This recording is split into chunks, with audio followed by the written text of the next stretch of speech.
Gloire au Seigneur. Amen. Je redis les mêmes mots qu'il y a dans mon cœur, qui passent dans mon cœur. Je suis vraiment content d'être avec vous. Amen. Je suis content de voir les frères, de voir l'ancien. On écoute parler des anciens, de voir Dagaï, on attend de voir les frères. Et puis, il n'y a pas que dans l'église, on a passé un petit moment ensemble. On était chez Francky hier, on a passé un moment avec les frères. Dieu est partout. Amen. Dieu est partout. Amen.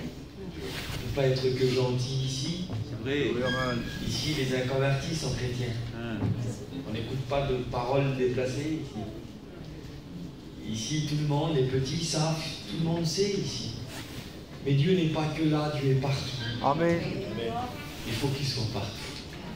Vous vous souvenez de cette histoire, cette petite histoire, c'était un philosophe qui était là, je ne me souviens plus de son nom, mais il était là et il pensait, il réfléchissait sur Dieu. Et puis, il était là, à un moment donné, il était en train de marcher dans son jardin. Et puis, en marchant dans le jardin, il a vu un petit garçon qui avait enjambé le portail. Il était dans le jardin, il y avait un pommier qui était là. Et il était en train de ramasser des pommes. Et cet homme-là s'est retrouvé devant ce petit garçon. Et puis, il réfléchissait sur Dieu. Et puis, à un moment donné, il a dit « Petit !» Donc, le petit garçon était là, il avait peur. Il avait quelques pommes dans les mains. Il a dit « Écoute, je vais te poser une question. Tu pourras prendre tous les pommes que tu veux si tu me réponds. Peux-tu me dire où Dieu est ?» Le garçon a eu quelques secondes et lui, il a répondu avec assurance. Et vous, monsieur, pouvez-vous me dire où Dieu n'est pas? Dieu est partout. Amen. Et il faut que ce soit comme ça. Il faut que cette réalité soit comme ça dans nos vies. Dieu est partout. Que Dieu soit béni. Dieu est avec nous ce matin. Il sera avec nous quand la réunion va se terminer. Dieu nous attend ici. Dieu nous attend dehors. Répondant à tous les rendez-vous de Dieu. Que Dieu soit béni. Merci Seigneur. Je voudrais qu'on rentre dans la parole de Dieu. Je voudrais juste dire ces mots, puis si ça ne vous dérange pas, on va prier Seigneur ensemble. Alléluia. Je me sens vraiment bien chez vous. Amen. Béni soit Dieu. Amen. Voilà, c'est bon. La Bible dit, le Seigneur a dit, ma maison sera une maison de prière. Dieu. On sent dans une église, elle prie, quand elle est habituée à la prière. Que Dieu soit béni. Amen. Que Dieu soit béni. Amen. Que nos prédications rafraîchissent et que la prière grandisse. Que nos maisons, nos foyers soient remplis de prière. Que Dieu soit béni. Quel débordement, on ne priera jamais de trop, frère et sœurs. C'est vrai, Que Amen. Dieu soit béni. On prie encore le Seigneur ensemble. Dieu. Hein, béni soit Dieu. Et puis je vais demander à Tatou qui puisse prier le Seigneur pour moi. Hein. Que Dieu soit béni. Amen. J'aimerais qu'on revienne, si vous voulez bien, sur les deux frères d'hier, Caïn et Abel. Et je voudrais qu'on lit un passage, béni soit Dieu, que Dieu nous parle, béni soit le Seigneur. Merci Seigneur. Donc je voudrais qu'on lit la Genèse chapitre 4 et à partir du verset 3. Au bout de quelque temps, Caïn fit à l'Éternel une offrande des fruits de la terre. Et Abel, de son côté, en fit une des premiers-nés de son troupeau et de leur graisse. L'Éternel porta un regard favorable sur Abel et sur son offrande. Mais il ne porta pas un regard favorable sur Caïn et sur son offrande. Amen. Amen, gloire à Dieu. Vous savez, Dieu fait beaucoup de choses, mais qui ne sont pas comme nous. Quand les disciples étaient là à se disputer qui était le plus grand, alors il a institué. Vous savez, le royaume de Dieu n'est pas le royaume des hommes. La monnaie sur terre n'a pas de valeur dans le ciel. Et la monnaie du ciel n'a pas la même valeur pour les hommes. Les choses ne sont pas pareilles. Dieu ne compte pas pareil. Déjà, ce qui est marqué pour Dieu, c'est tout ce qu'on fait avec amour. Ce qui est fait sans amour, ça ne compte pas pour Dieu. Peut-être certains attendront des récompenses ou des choses, et pour Dieu, ça aura été de la paille. Parce que Dieu va voir les choses non pas comme on les voit.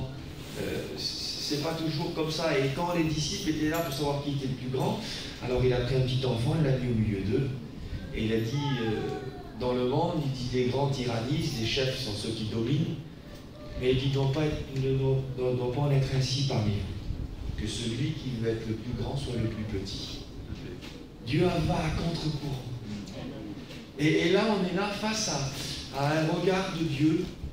Dieu va porter un regard il y a là 2 hommes qui vont faire chacun 2 offrandes. Ce sont 2 frères. Et on pourrait dire comme ça, ben c'est 2 chrétiens.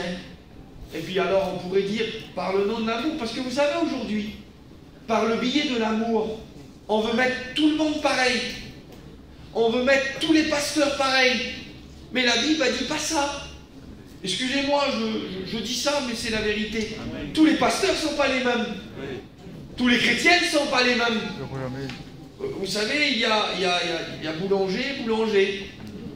Ça porte le même nom, c'est le même métier. Mais l'autre, il est à 2 mètres au coin de notre rue.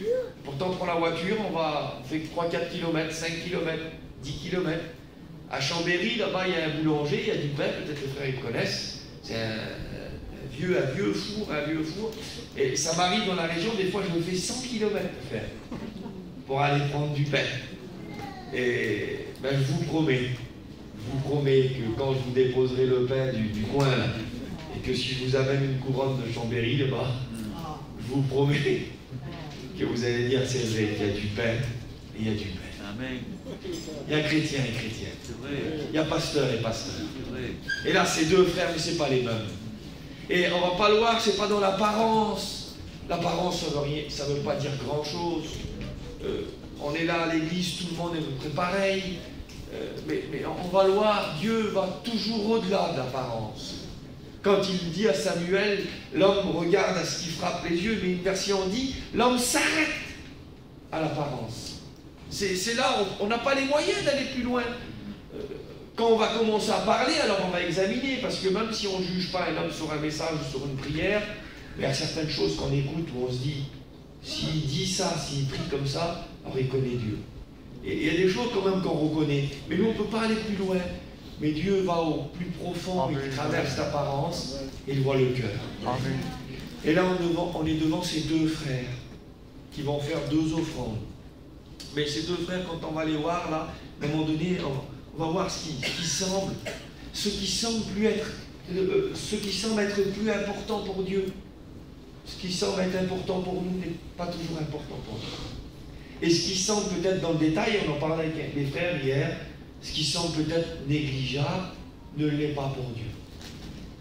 Dieu va faire ça à son regard, il va regarder Abel et son offrande.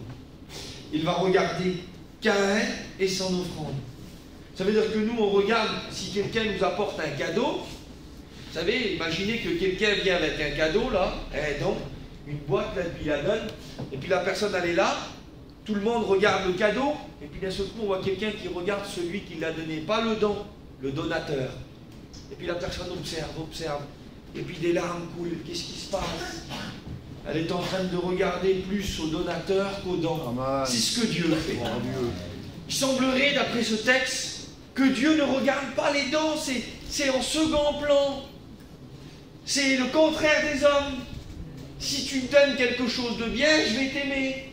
Si tu me donnes du moins bien, je vais moins t'aimer. Mais avant de regarder le don, Dieu regarde le donateur. Il regarda Abel et son offrande, Caïn et son offrande. Dieu va regarder plus à nous que ce que l'on donne. Nous sommes plus importants, vous savez que c'est plus important. Jésus a dit, le corps est plus que le vêtement. Écoutez, je ne suis pas maladroit. Mais vous avez eu des êtres chers, puis un jour, ils sont partis, c'est le lot de la vie, je ne suis pas maladroit. Vous avez rouvert les armoires, les vêtements étaient là. Dites-moi la vérité. Ça vous a intéressé l'armoire de vêtements? On aime plus la personne que le vêtement. Vous êtes d'accord ou pas avec moi? Et Dieu va attacher plus d'importance à nous que avant, parce qu'il va y aller ensuite à l'offrande. Il ne va pas rester que là. Parce que alors donc, on est là et puis donnant à Dieu de la mauvaise qualité. Non, je ne suis pas en train de dire ça. Je ne suis pas en train de brader notre vie, nos offrandes, la qualité de notre prière, la qualité de notre recherche de Dieu. Je ne suis pas en train de dire que ça, c'est pas important. Mais je suis en train de dire que Dieu va déjà nous filtrer à nous. Avant de regarder ce qu'il y a dans la main, il va regarder la main elle-même, le bras. Il va remonter jusqu'ici, au cœur. Dieu va regarder le donateur avant le don. Et quand je regarde ça, quand je suis en train de regarder ça, ben, ça me fait penser à un passage de la Bible que j'aimerais vous lire. On reviendra ensuite sur ce passage. Mais ça me fait penser à un passage de la Bible que j'aimerais vous lire. Dieu regarde d'abord, son regard est plus sur le donateur que sur le don. Et ça me fait penser à ce passage, vous connaissez, dans l'évangile de Marc, au chapitre 12 et au verset 41. Ça me fait penser à ça, c'est l'offrande de la veuve, les 2 petites pièces de la veuve. Et on lit le passage, ceux qui ont la parole ensemble. Jésus s'étant assis vis-à-vis du tronc, regardez comment la foule y mettait de l'argent. Et avant d'aller plus loin, je voudrais juste m'arrêter là-dessus. Regardez Jésus, on l'a vu regarder les donateurs plus que le don. Il a regardé plus sur les hommes qu'on donnait que sur ce qu'ils donnaient. Mais là, il s'assit. On est dans une petite pièce, là, il y a ces 7 trompettes qui descendent, il y a un tronc qui est là, et on ne met pas de papier, pas de billets, mais je ne sais pas si on a à l'époque, mais c'est des petites pièces de cuivre qu'on donne. Et les petites pièces de cuivre, c'est pas énorme, c'est un petit peu comme nous, les petites pièces de cuivre aujourd'hui, c'est pas les valeurs les plus importantes. C'est parfois ce qui nous embarrasse dans la poche, on en a plein, on les met comme ça au feu rouge, et on regarde, on laisse les 2-3 pièces d'euros, puis on prend toute la monnaie de cuivre, et on donne. Et Jésus s'assit vis-à-vis du tronc. Jésus vient dans une position qui est gênante. Jésus regarde, il est dans les finances. Il est ministre des Finances. Et il est en train de regarder nos finances. Oui, Jésus veut regarder tout de notre vie. Amen. Jésus a le droit de s'assire. Imaginez-vous comme c'est gênant. Les gens sont là, et quand ils regardent sur le côté, juste en face du tronc, vis-à-vis du tronc, Jésus est assis. Ça veut dire que chaque personne là sent un regard sur lui. Je viens donner, mais il y a un regard sur ma vie. Je voudrais vous rappeler que quand on vient là, quand on est à l'extérieur, peu importe où on est, il y a un regard sur notre vie. Jésus regarde notre vie. Mais son regard n'est pas superficiel. Son regard est profond. La Bible dit qu'il regardait comment? Pas combien. Et là, il est question d'argent. Normalement, si ça serait un inspecteur des impôts, lui, il ne regarde pas comment. Que tu le mettes comme ça, que tu le jettes comme ça. Les hommes regardent combien? La quantité. Mais Jésus ne regarde pas, le texte est écrit comme ça. Il regardait comment la foule y mettait l'argent. Et là, on est devant quelque chose d'important. On est en train de voir une des bases du royaume de Dieu. Dans le royaume de Dieu, le comment est plus important que le combien. Pour Dieu, ça compte plus comment on le fait que combien on le fait. Comprenez ce que je veux dire? Dieu ne s'arrête pas aux choses que nous faisons. C'est pas seulement ça. Je l'ai fait, non. Il va plus loin. Il regarde comment nous le faisons. Comment nous faisons les choses. Vous savez, des fois, il y a une certaine obéissance, mais c'est une obéissance qui ne compte pas. Je vous explique une petite anecdote. C'est un petit garçon. Il est là, il est autour de la table, et puis il est debout, et son père lui dit « Assois-toi ». Ça arrive, peut-être ça n'arrive pas à vous, mais ça arrive. Et le petit dit non. Assois-toi, mon petit. Non. Et puis ça commence à monter dans le père. Alors, assois-toi, non. Alors le père, il se lève, il arrive derrière le petit, là. Il met ses 2 mains sur les épaules du petit. Puis comme il appuie, donc le petit, le voilà assis. Le voilà assis, donc le petit est assis. Donc, c'est ce que le père avait demandé. Et quand il est assis, il se tourne vers son père. C'était quelqu'un, ce petit-là. Hein. Et il dit, je suis peut-être assis, mais je suis toujours debout dans mon cœur. Comprenez ça? Vous comprenez, ça n'a pas de valeur. Excusez-moi, on est chrétien. On a une petite discussion avec un monsieur, allez, les grands comme ça. Voilà, on est là, voilà. Puis d'un seul coup, on a une discussion avec un monsieur, il est grand comme ça. Et puis on dit, ben je ne serais pas chrétien. Non, c'est pas que tu n'es pas chrétien. Ça t'a sauvé d'être chrétien à ce moment-là. Et ça, Dieu le voit. Dieu le voit quand on est assis, mais qu'on est toujours debout dans notre cœur. Dieu regarde comment nous faisons les choses. De quelle façon, avec quel cœur. Comment nous allons nous approcher de lui.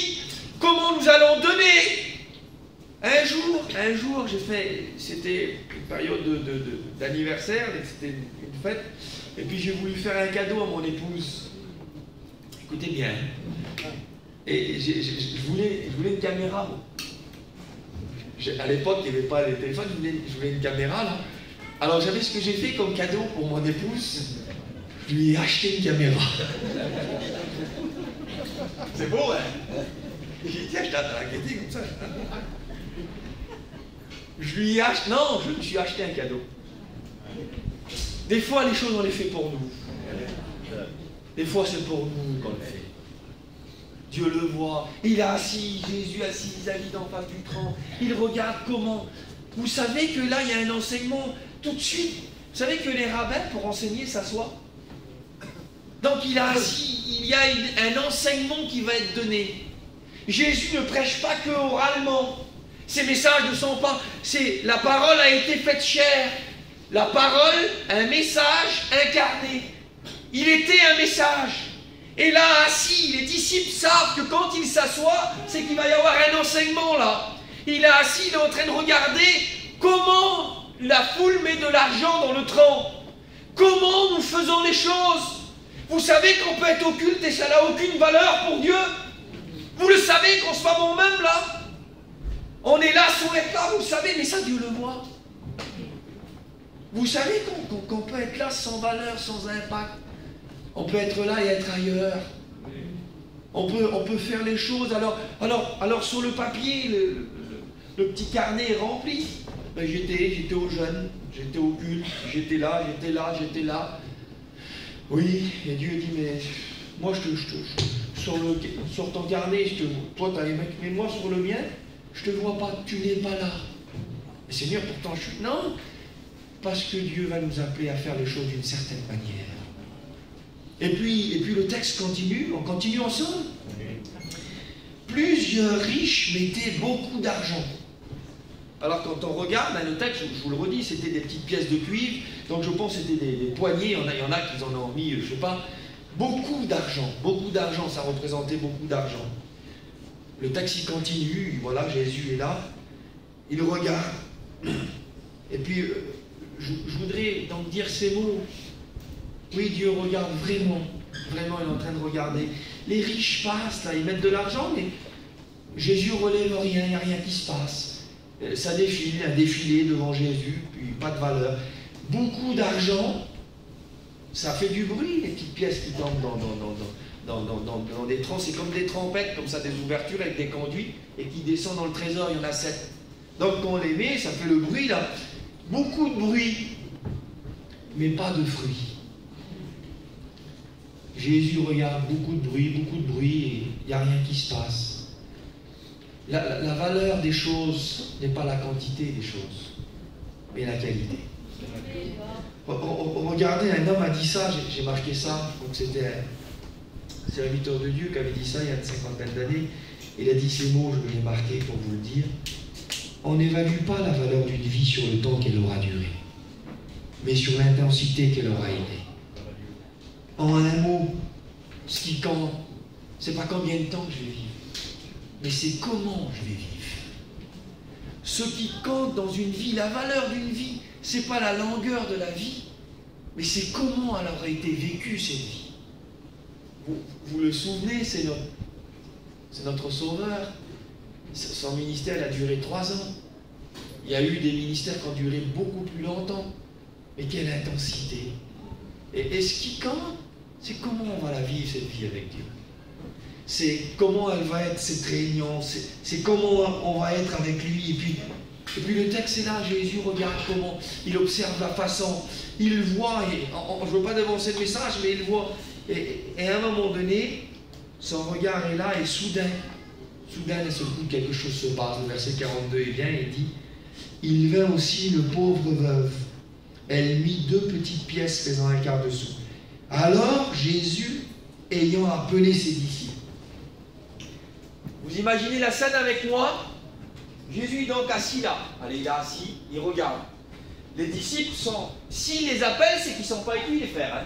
Alors les disciples sont plus loin. Ils savent que c'est important, mais voilà, à un moment donné, leur attention est ailleurs. Ils sont dans un autre endroit du temple, ils sont là.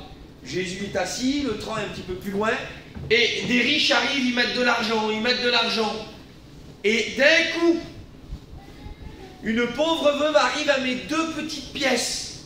Et là, soudain, Jésus appelle les disciples. Et ayant appelé ses disciples, il leur dit, venez voir. Les disciples, il y a quelque chose d'important pour Jésus qui vient de se passer. Il y a quelque chose d'important pour le maître. Et peut-être que les disciples regardent, ils ont vu les riches repartir, et ouais, la pauvre petite veuve là. Et Jésus va dire un mot, écoutez bien, que Dieu soit béni. Jésus va dire, je vous le dis en vérité, cette pauvre veuve a donné plus qu'aucun de ceux qui ont mis dans leur tronc. Car tous ont mis de leur superflu, mais elle a mis de son nécessaire, tout ce qu'elle possédait, tout ce qu'elle avait pour vivre. Et là, on va voir quelque chose. Alors, je ne pense pas que les disciples ont osé. Et Jésus va dire, cette pauvre veuve a mis plus. Et peut-être que les disciples, je ne sais pas, ils étaient 12, donc ils ne pouvaient pas être tous comme ça près de Jésus. Il y en avait peut-être quelques-uns qui étaient allés, il y avait un entourage, là, puis quelques-uns au second plan. Et peut-être qu'au second plan, ils ont mis un petit coup de coude. Et l'autre, il a fait comme ça, des fois, je ne sais pas, moi, mettant. Les disciples, entre eux, quand ils ont écouté, cette pauvre veuve a mis plus. Hop, ils ont dû faire comme ça, l'autre. Il se trompe. Il s'est pas compté. Alors, il y a 2 choses.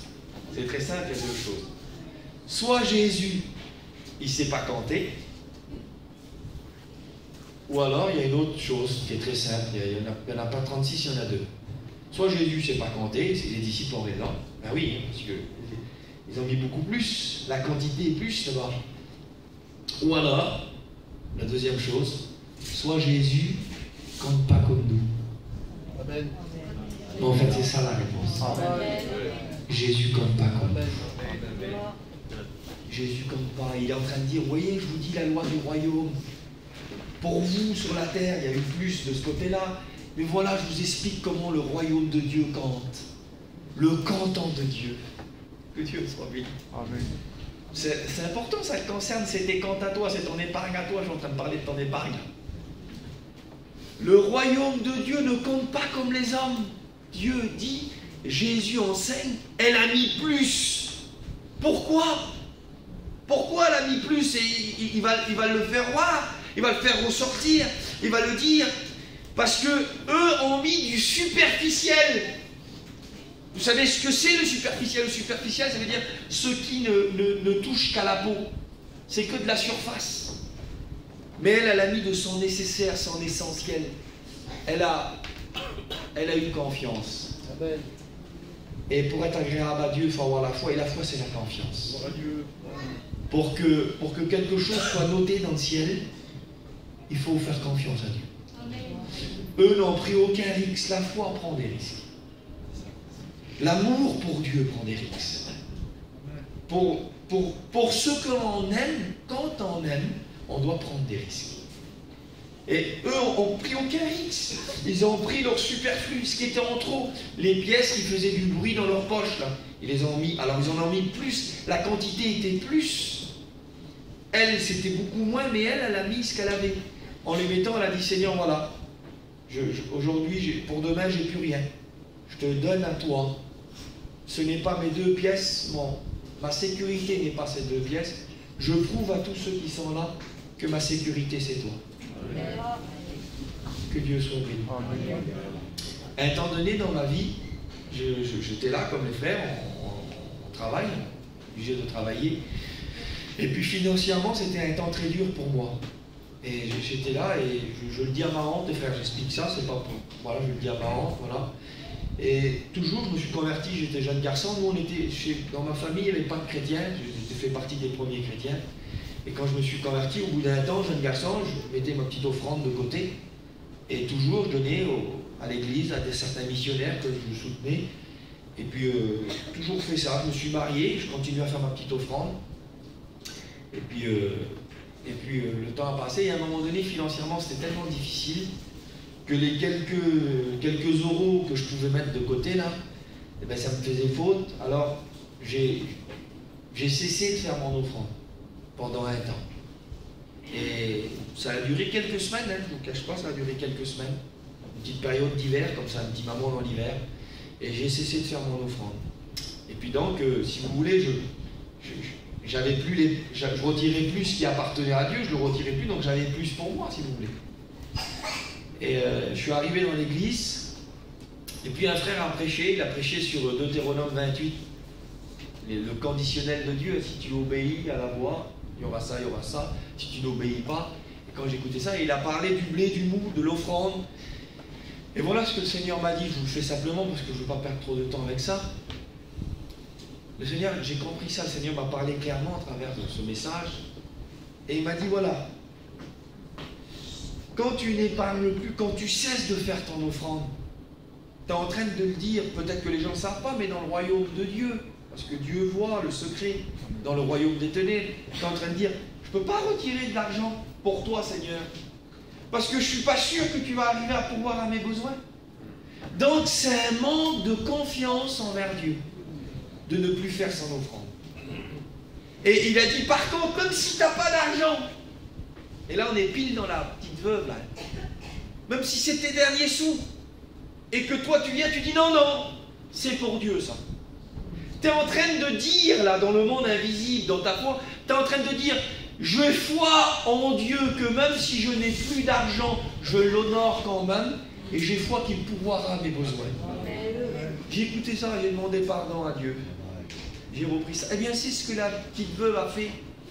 Elle est en train, alors que les riches sont là, alors que les riches donnent du superficiel, que ça leur gêne rien dans leur emploi du temps, dans leur remplissement du frigidaire, dans les notes de courant, tout est géré, ils ont même encore le capital vacances, ils ont tout est prévu, et par-dessus tout ça, tiens, il y a ça ça me gêne rien du tout, je te les donne.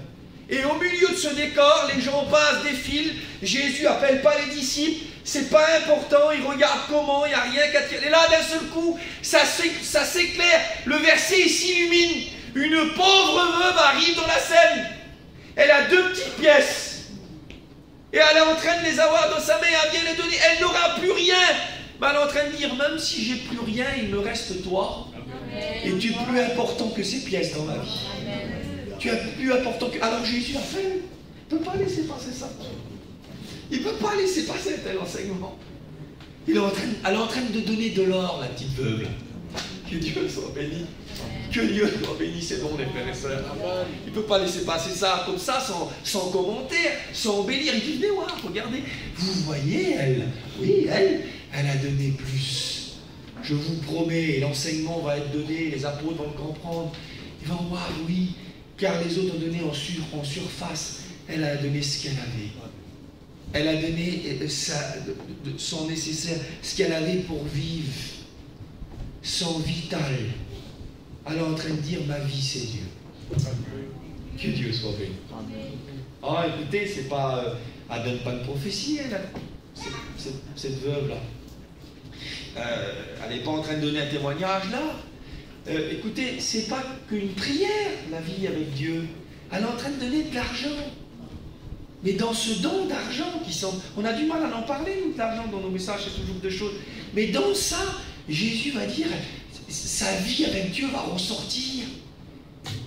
Écoutez, dressez une table pour des frères, il y a une vie avec Dieu. De prendre soin. Moi, je connais un papa, je vous explique ça. Je sais qu'on est le même peuple, voilà. Les femmes élèvent les enfants, les hommes, ils travaillent, et puis voilà. Et on n'est pas très fort dans l'éducation des enfants, même si on est des pères chrétiens. Je connais un père, moi, qui était là. Je vous explique ce témoignage. Ça s'est passé il y a 5-6 ans de ça. J'étais là quand le témoignage a été donné. C'était un jeune étudiant qui était là, qui devait aller aux études, beaucoup de problèmes dans son foyer, beaucoup de combats, et puis de l'incompréhension dans son couple. Il avait 4 enfants. Et puis il y avait donc là, c'était une petite retraite, c'était à Mont-Marsan ça. Et pendant qu'il était là, il y avait aussi un pasteur qui faisait la retraite. Il faisait la retraite, c'était un des pasteurs qui apportait la parole dans 4-5 jours de la retraite. Et puis il avait aussi 2 petits bébés en bas âge. Il en avait 3 lui, 2 en bas âge. Il avait une petite poussette jumeau avec les deux petits bébés là. Et puis il prenait, et quand c'était à son tour de prêcher, alors il s'est mis là, mais quand c'était pas son tour de prêcher, hop, il s'était mis au fond, et puis sa femme, elle était là, et c'était lui qui gérait les petits. Ça fait un peu bizarre ou un peu honte pour nous, parce qu'on n'a pas l'habitude de ça. Et puis il gérait les petits, puis sa femme, elle était bénie, puis quelques jours avant la fin de la retraite, cet étudiant a venu.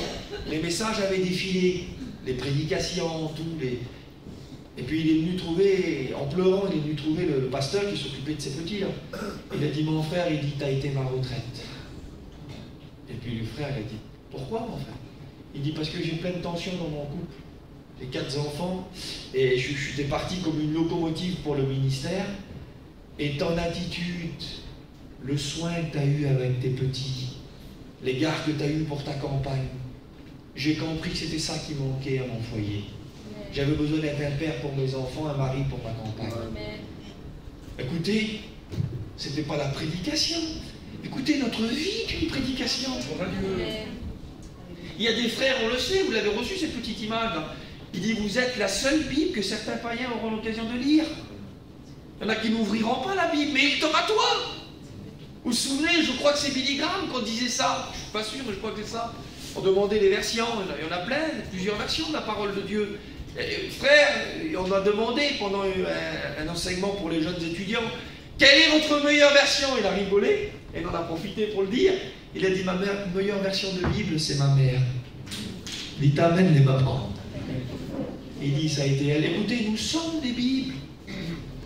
Les gens ne la liront peut-être pas, mais ils vont nous voir. Et Dieu veut nous attacher sur le comment, le vécu. Comment nous vivons, comment les gens mettaient l'argent dans les... Et cette petite veuve là, elle a mis des petites pièces. Mais quelle prédication qu'elle a fait ce jour-là. Quel message, quel séminaire qu'elle a fait. Je vous promets que ça n'envolait un séminaire. Je vous promets quel voyage en Israël qu'elle a fait là. Quelle beauté! Jésus a pris soin, l'évangile de Marc, même Luc, dans 2 évangiles, c'est pas tous les récits qui sont cités 2 fois. Eh bien, elle a les cités 2 fois. Marc, il l'a écrit, après Luc, plus tard, écris-le aussi. Bon. Il faut que les anges sachent que 2 petites pièces qui n'ont aucune valeur pour le monde, si on les fait avec le cœur, la façon dont on le fait, ça peut compter pour Dieu. Amen. Que Dieu soit béni pour cela. Et puis, donc, il appelle et il nous montre. Il nous montre, et puis moi j'ai calculé ça, les frères. Je me suis dit, ça a dû être gênant, pas pour elle, mais pour les riches. Ça a dû être gênant quand il y avait un petit riche qui a mis, hop, il a vu Jésus, ah, Jésus, il est là. Hop, tiens, je vais en mettre un petit peu plus. Il est là, une guette, allez, tiens. Et puis lui, il attendait sa petite crème, il attendait sa petite récompense. Et puis peut-être que les autres, t'as vu, va vite, il y a Jésus, il est là, il va te voir. Parce que vous savez qu'on aime être vu quand même. Vous savez ça. Vous savez que la chair, elle aime être vue. Vous savez qu'elle elle nous a suivis dans notre conversion. Vous savez que la chair, elle est venue avec nous aux écoles bibliques, les frères. Hein. Vous savez qu'on a fait nos études, elle était là. Hein. Moi, je me souviens, j'étais candidat au ministère à la convention, j'avais fait une réunion de jeunesse. Et puis, j'avais prêché, et puis voilà. Comme ça, j'ai senti que c'était bon. Et puis après, je marchais avec ma Bible, vous avez vu la convention, la grande route des pistes d'avion, d'aérodrome, là. Et je marchais, j'avais peut-être 500 mètres à faire à pied, j'avais ma Bible comme ça, Jonathan. Puis je voyais les petits jeunes, ils passaient avec l'auto. Puis ils regardaient. Je l'écoutais à travers les carreaux, c'est beau quand même. Hein. Et ils disaient, c'est lui qui a prêché. Et moi je marchais, je chantais que je volais. Et le Seigneur, il disait, comme ça, un message. Ah, pardon, Seigneur. Elle nous suit dans notre vie chrétienne, elle nous suit dans notre ancienneté, elle nous suit partout. La chair, elle aime être vue. Et les riches qui sont là, certainement qui sont là, mais comment que ça a dû être gênant pour eux, imaginez-vous. Quand Jésus a dit, je vous le dis, déclaration devant tous les apôtres, les riches peut-être qui sont encore par là dans le secteur, ils écoutent, je vous le dis, ah, il va parler de moi. Ah là là, quel paquet d'argent que j'ai mis, c'est à mon tour, c'est à moi.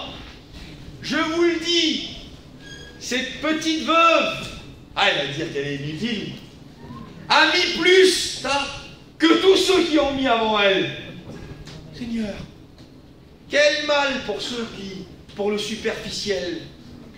Quel mal pour l'homme d'apparence, parce que Dieu ne passe à côté de rien, mes frères et sœurs. Dieu ne laisse rien au hasard, Dieu ne passe à côté de rien, que Dieu soit béni. Quel mal, et puis ça a dû être gênant pour les riches. Et je reviens aux deux frères, je reviens à Caïn et Abel. Pareil, après l'offrande des deux frères, là, il y a quelque chose qui est né dans le cœur de Caïn. Ça a été gênant pour Caïn. Quand Dieu a approuvé l'offrande d'Abel, il portait un regard favorable sur Abel et sur son offrande, mais il ne porta pas un regard favorable sur Caïn et sur son offrande. Comment ça a dû être gênant? Et puis, je reviens à ça. Caïn, il a dû être... Avant l'offrande, il n'y avait pas de problème. Avant l'offrande, quand on lit le texte, ben lui, il travaille la terre, l'autre, il travaille, il fait les bergers. Il n'y a pas de problème. Mais au bout d'un temps, vient le temps de l'offrande, et quand il y a l'offrande, là, c'est un temps de révélation. Écoutez, il y a des temps de révélation. Parce qu'il est important de savoir qui on est. Il est important de savoir, vaut mieux le savoir si on a de la paille ou de l'or, vaut mieux le savoir maintenant que quand on sera devant. Vous êtes d'accord ou pas? Et Dieu, dans sa grâce, révèle. Et je pense à ça. Je reviens à la parole d'hier que je disais, le texte qu'on citait, la parabole de l'ivraie et du blé. Matthieu 13, verset 24. Moi, je prêche. Et puis, si vous voulez, après, on rentre dans la prière. Hein, je continue un petit peu de prêcher. Amen. Gloire à Dieu. Et Matthieu 13, l'ivraie et le blé. Le verset 24 et 26, il dit ça. Lorsque le blé parut, l'ivraie parut aussi. Ça veut dire que l'ivraie était là. Et puis les gens passaient devant le champ. Ah, quel beau champ de blé! Il était en évolution, il était en... Mais à un moment donné, quand le blé apparut, c'est le blé qui a fait paraître l'ivraie. C'est à cause du vrai qu'on voit le faux. C'est à cause de l'apparition du blé qu'on se met à voir l'ivraie. Moi j'ai marqué ça. Le faux n'a pas de problème tant que le vrai n'est pas là. Et Caïn, il n'avait pas de problème. Mais comme à un moment donné, Abel paraît, le véritable paraît, c'est là que le problème se fait. Vous avez vu dans Acte 8, quand il y a Simon le magicien, il est là, il tient les gens dans l'étonnement, il a conquis la petite ville. On dit même de lui, voici la puissance de Dieu, celle qu'on appelle la grande. Donc c'est bien. Mais quand Philippe arrive avec le vrai évangile, c'est fini pour Simon. Le vrai enlève la valeur du faux. Et il faut qu'on soit dans le vrai, frères et sœurs. Que Dieu soit béni. Il faut qu'on aime le vrai. Alors moi, je regardais ça. Il y a une réaction de Caïn. Caïn, c'est l'ivraie. C'est le faux. Il y a une réaction de Caïn face au véritable. C'est que le véritable, il est embêtant pour Caïn. Caïn se retrouve avec un désir dans son cœur bizarre. Il dit, regarde-moi mon petit frère là. S'il n'aurait pas fait l'offrande comme ça là, je serais bien moi. Alors Caïn va avoir un désir. Il voudrait tuer son frère. Caïn veut tuer le véritable. Et c'est ce qu'on veut faire aujourd'hui. C'est ce qui se passe aujourd'hui. Ça a été du temps de Caïn, mais c'est venu jusqu'à notre temps à nous. Vous avez vu Paul, quand il le dit aux Galates, il dit que Ismaël persécutait Isaac. Celui qui est né selon la chair persécutait celui qui était né selon l'esprit. Et il y a un combat. Il y a un combat parce que il y a le véritable et il y a le terrestre. Et il y a un combat parce qu'on va vouloir casser, on va vouloir arrêter. On veut tuer l'évangile véritable. Pourquoi? En le remplaçant par un évangile plus léger. On veut du light. Ça veut dire du léger. Et c'est ça, tuer le véritable évangile, c'est l'alléger. Vous connaissez tous Coca-Cola? Tout le monde en a bu, c'est une recette avant le 19e siècle, elle a été faite. Et puis, ça a bien marché, Et puis dans les années 80, parce que, là, vous savez bien que si vous buvez des litres de Coca, vous allez maigrir. dans les années 80, eh ben, on s'est vu, donc il y a des études de marketing, et on s'est vu que les gens avaient commencé à baisser dans la consommation de ce produit, de cette vente, parce que ça apportait plein de problèmes de santé, parce qu'il y avait trop de sucre dedans.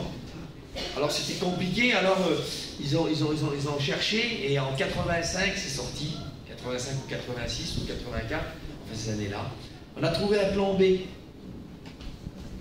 Pour ne pas perdre les consommateurs, là, on a trouvé un plan B, on a inventé Coca-Cola Light, du léger. Hop, ah, il n'y a pas de sucre dedans, il n'y a pas ce qui fait du mal à ma chair.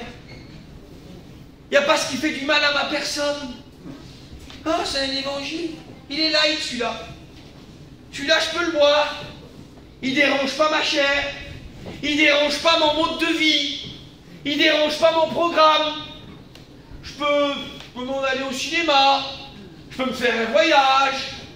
Je peux faire des choses avec ce light que je ne peux pas faire avec le pur. Alors et voilà ce que fait Caïn.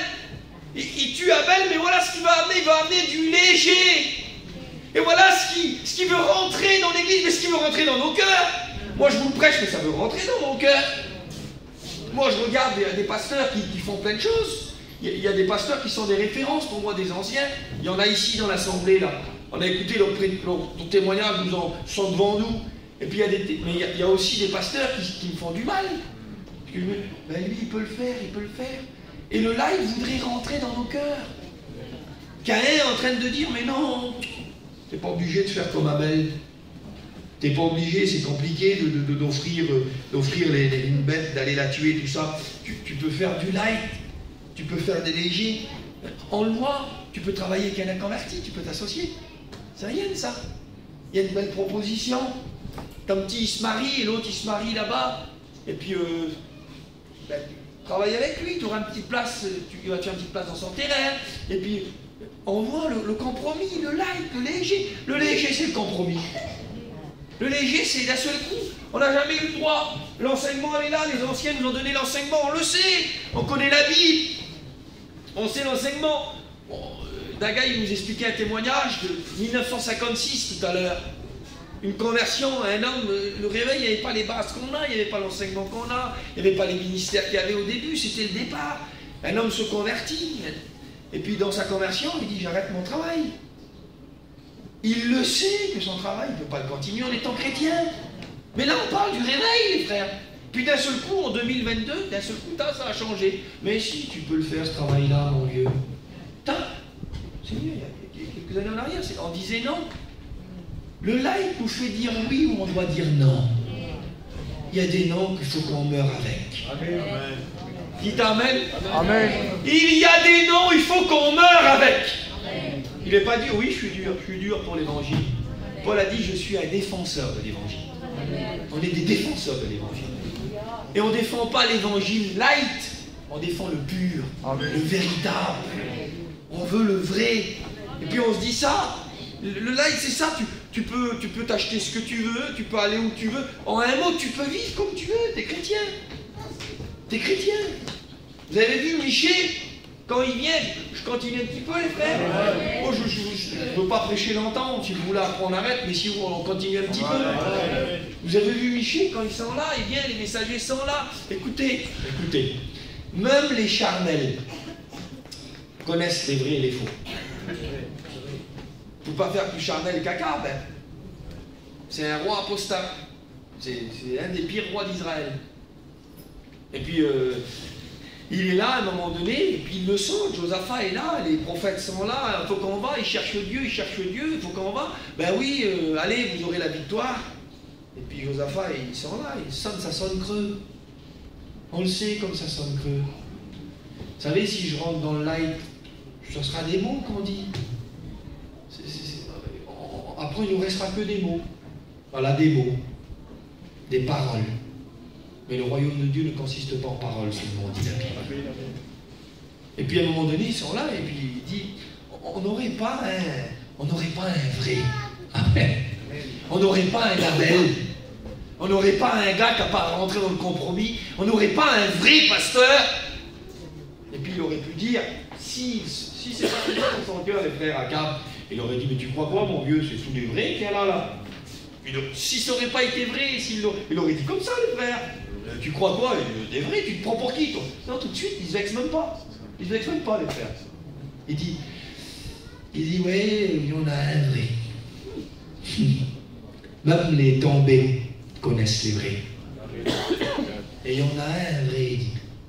Mais il dit, je l'aime pas. Tu ne l'aimes pas parce que tu n'aimes pas Dieu. Vous savez ce qu'on écoute là? Bon, je sais que c'est le message des anciens. Je sais que c'est le message de la Bible. Ce qu'on écoute là, si on se vexe contre ça, c'est parce qu'on a un problème.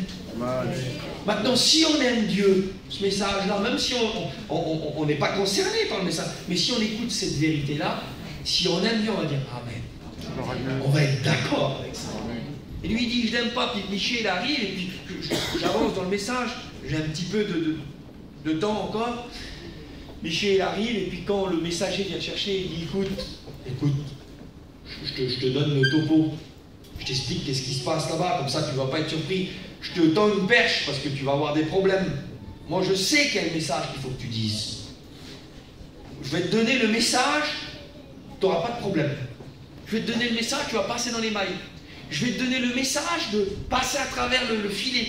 Je vais te donner le message du light. Comme ça, tu n'auras pas de problème. Voilà ce qui se passe. Tout le monde dit OK. Alors quand tu arrives, toi aussi dis OK. Et Michel donne une réponse. Je l'ai marqué en tête dans ma Bible. C'est un verset que j'ai marqué. Michel donne la réponse. Il dit, je dirai ce que l'Éternel me dira de dire. Et quand il arrive avec le vrai message. Et ça cause des problèmes. Il se retrouve en prison. Écoutez, vous croyez que l'évangile, si on vit le vrai, on va se retrouver sur le piédestal du monde? Vous croyez que l'évangile d'aimer Dieu, David Wilkerson disait ces mots, la meilleure façon, enfin pas la meilleure, mais la plus sûre façon de perdre vos amis, c'est de suivre fidèlement Jésus. Écoutez, suivre Jésus, c'est aller à la mort. C'est mourir ici-bas.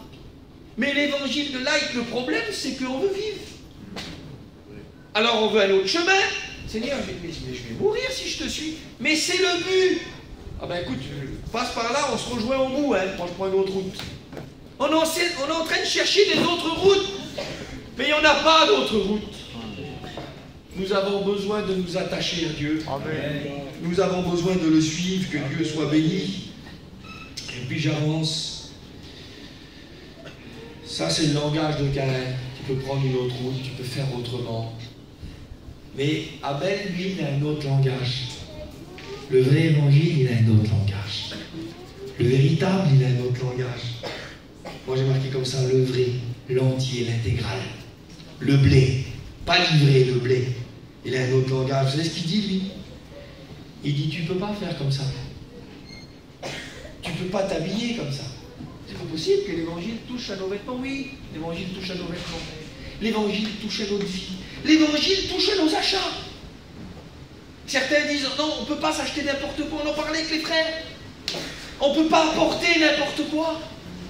On ne peut pas avoir quelque chose qui appartient au monde. Il y a des vêtements qui ne sont pas pour nous. Il y a des compagnies qui ne sont pas pour nous. Il y a des endroits qui ne sont pas pour nous. Il y a des loisirs, ce n'est pas pour nous. Il y a des choses qui ne nous appartiennent pas. Jésus a dit, laissez à César ce qui est à César et à Dieu ce qui est à Dieu. Écoutez, César veut nous habiller, César veut nous donner de la joie, César veut nous conduire dans ces endroits dans sa vie. Mais nous avons un message pour César. Je ne t'appartiens pas, je ne t'appartiens plus, j'appartiens à Jésus. Amen. C'est lui qui m'habille, c'est lui qui me conduit. C'est lui. Et ça, c'est le message d'Abel. Abel est en train de dire, si tu veux être un vrai, tu ne peux pas faire n'importe quoi, tu dois obéir à Dieu. Et puis j'arrive, je termine, si vous me donnez 5 minutes, je termine. Je vous promets que pour Caïn, Abel, il est vraiment bien. Je vous promets que pour Monsieur Charnel, pour Monsieur Light, pour Monsieur qui veut vivre tout comme on lui semble, parce qu'il y a chrétien Light, il y a pasteur Light, excusez-moi, je le dis, c'est pas une histoire de fonction, C'est une histoire de vie et de décision. Et pour Monsieur Caïn, pour Monsieur Light, eh bien Abel, il est vraiment énervant. Et vous savez ce qu'il faut, ce qu'il voudrait lui? Il voudrait qu'il meure. Il voudrait qu'il disparaisse. Il voudrait qu'il soit plus là. Comme ça, il pourrait vivre sa petite vie. Il pourrait dire, je suis chrétien, moi. Quand le blé n'a pas paru, l'ivraie paraît pour du blé, les frères. Alors s'il pourrait enlever le blé, c'est ce que Caïn voudrait faire, et puis on arrive, et puis on va le voir. J'ai fini, 5 minutes, j'ai fini. Genèse 4, verset 8. Comme ils étaient tous les deux dans les champs, Caïn se jeta sur son frère et le tua. Abel meurt. Le véritable meurt. Le sans partage, l'intégral meurt. Et qui c'est qui reste en vie? Il reste Caïn. Et puis moi, je lisais ça et je pensais à ça quand je méditais le message. Je pensais à ces mots. Alors je dis, Seigneur, donc Abel meurt. Alors c'est le bon qui part et le mauvais il reste alors. Parce que c'est ça dans le message là. Alors c'est le mauvais qui a le dernier mot alors. Donc c'est le charnel qui gagne à la fin. Alors. Il arrive à gagner. Et je vous le dis, parfois ça le fait dans la majorité. Au premier point de vue, il semblerait que c'est comme ça. C'est des déséquilibrés, c'est des extrémistes, c'est un légaliste. C'est ce que vous voulez, c'est ces mots-là. Puis on casse l'amour pour Dieu, on casse le détachement du monde. Et puis après, c'est Monsieur Tout le Monde qui gagne là. Et puis c'est ce qui arrive alors. Alors l'histoire a fini comme ça. Abel meurt, Caïn reste en vie. Ben, je voudrais vous citer 2 versets et vous dire que ça finit pas comme ça. Amen. Amen. Je vous cite 2 versets. Le premier, c'est Paul qui a dit ces mots. 2 Corinthiens 13, 8, il a dit « Car nous n'avons pas de puissance contre la vérité. » On n'a pas de force contre la vérité. Pourtant, mais la vérité, il l'a tué, là. La vérité, elle est morte. Elle est morte avec Abel. Ben, la Bible a dit « Car nous n'avons pas de puissance contre la vérité. » Et Jésus a dit, Jean 11, 25, « Celui qui croit en moi vivra même quand il serait mort. Et si quelqu'un vit et croit en moi, il ne mourira jamais. » Amen. Alors on est là, Caïn tue Abel. C'est fini comme non, c'est pas fini comme ça, on a ces versets qui sont là. Ça finit pas comme ça. On est là, regardez. Voilà, on est là, Genèse 4. Abel est mort. Et puis les pages se tournent, la jeunesse. Regardez, on tourne la Bible ensemble, Samuel, l'Ancien Testament. Et puis on arrive, on tourne les pages Daniel, on arrive à Matthieu. Abel, c'est fini, hein. On l'a. C'est fini, il est mort. Ben Caïn a gagné alors. Regardez, et Caïn aussi après est mort. Mais regardez, on tourne les pages. Et puis on arrive ensemble. On tourne les épîtres de Paul et on arrive donc à ce livre que vous connaissez. Les Hébreux. Ça fait je ne sais pas combien de temps les frères, peut-être 3000 ans que c'est passé. On arrive au chapitre 1er, 2, 3, 10, 11, chapitre 11 de l'Épître aux Hébreux. Et là, on va retrouver les véritables.